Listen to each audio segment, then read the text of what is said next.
Hey folks, this is Gabe at Security.org, and today I want to talk to you about travel safety. Now here at Security.org, we are so focused on digital and physical security, and typically we're talking about in your home, on your computer, but we also want to talk about traveling as the holiday season approaches and people can travel again. In some places, that privilege is not open to everyone around the world yet, but generally speaking, if you're watching this in the United States, watching this in Canada, you're going to be able to move about, and you may have gotten rusty when it comes to travel, so we wanted to help remind you of great travel practices.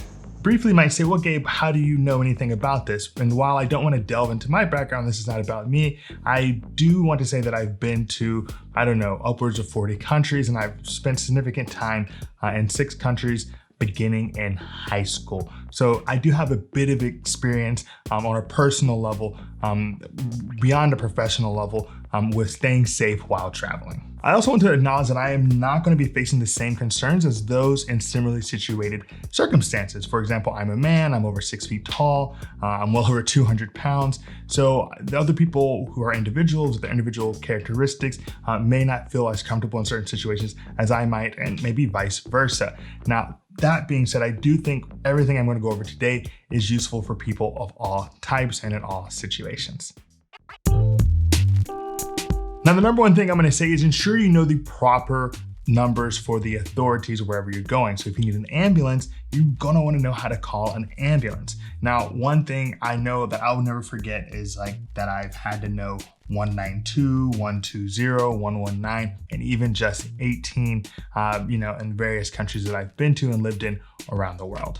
The second thing is you probably want to let people know where you are. So in my case, I may temporarily allow my brother or a good friend to know where my Google location is at all times through my iPhone or through Apple, or just some way in which they can kind of track my whereabouts. And that could just be temporary. You don't have to keep that on for a long time. It's pretty easy to turn on and off. So that's one thing. Now, you just have to at least tell someone where you are so they know which direction to go into in case of an emergency. Now, in my case, I don't actually tell my parents because my parents prefer to know after the case. They always say, Gabe, don't tell us exactly what's going on. It stresses us out too much.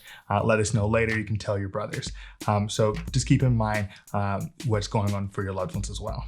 My third thing is I think you should really try to learn a few words in the local language. Now you're saying, Gabe, knowing a few words in local language isn't necessarily going to save me in a situation. And true, it may not, but I often think that people kind of push a little bit ahead of time. And if they understand that you've done just a bit of research, just have some respect for the culture, have some desire to learn something about what's going on around you, it goes a long way. For example, I'm wearing this Russia jersey. My brothers and I went to Russia in 2018.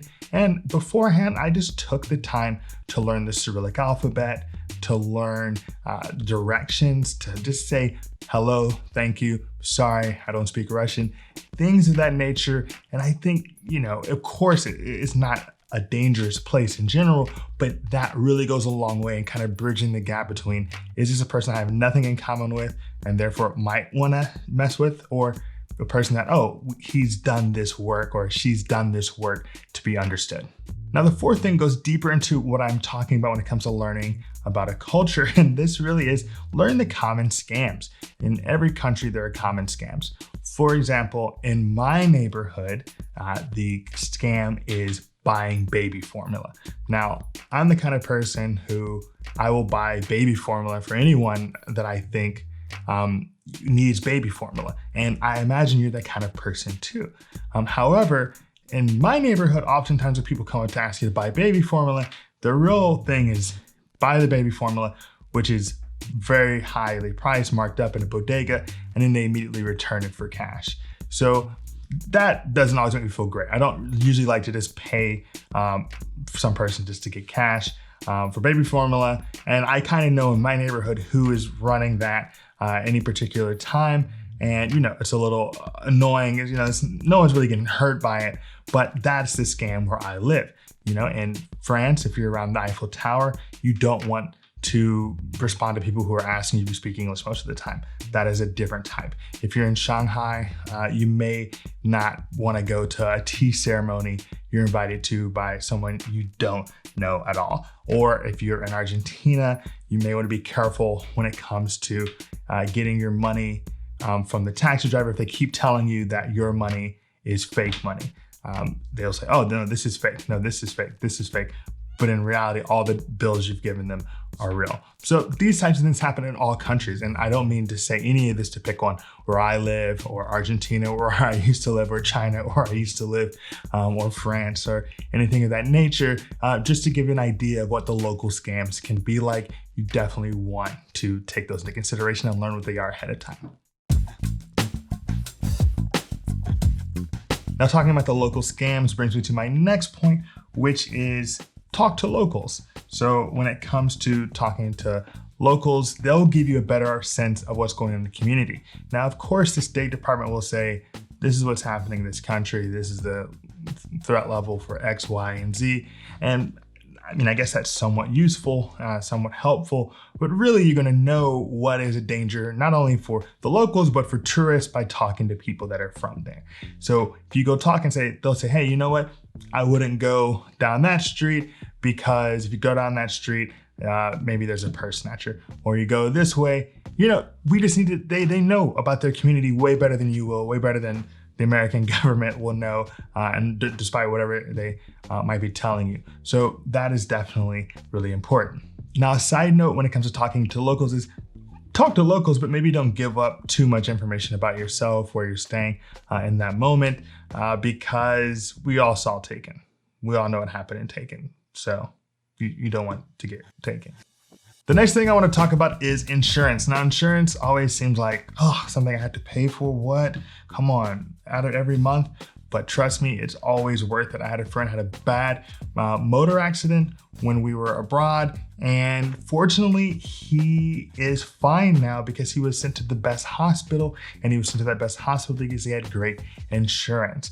Otherwise, who knows? He may be, missing various parts of his body this very moment. But fortunately, he's doing well, and it's all because he had great insurance. Now, from a personal property perspective, it's really important to just never leave your belongings anywhere. You may think, this is 10 seconds, 30 seconds.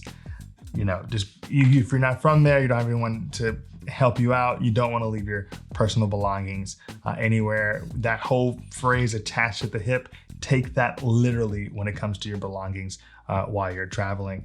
And that goes for anywhere. Now, the next thing I want to point out is being very thoughtful about what you wear.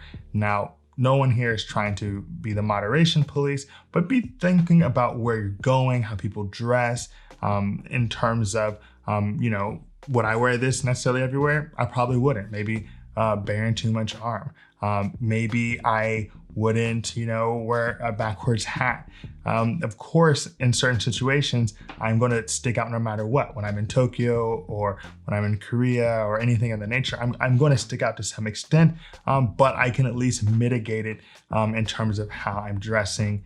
And that's something to think about. Or, maybe it doesn't matter at all in certain places. Tokyo is actually one where it probably doesn't matter at all how you're dressed. But that's definitely something to think about. Even if you can't physically blend in, you may want to do so when it comes to your attire.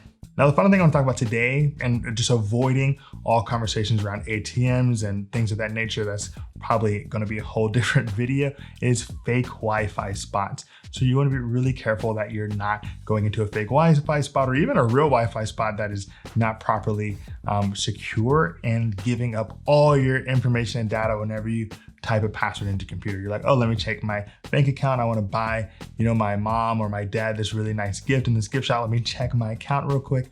And now everyone has your account information. So definitely think about where you're logging on, what's going on around you when it comes to the internet abroad.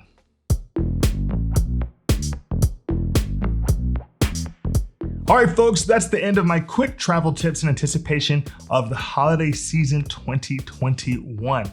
Now, I hope it was useful for you. Please let me know what I've forgotten in the comments below. We really would like to start the conversation around this at Security.org. Once again, my name is Gabe. This is Security.org. Be secure.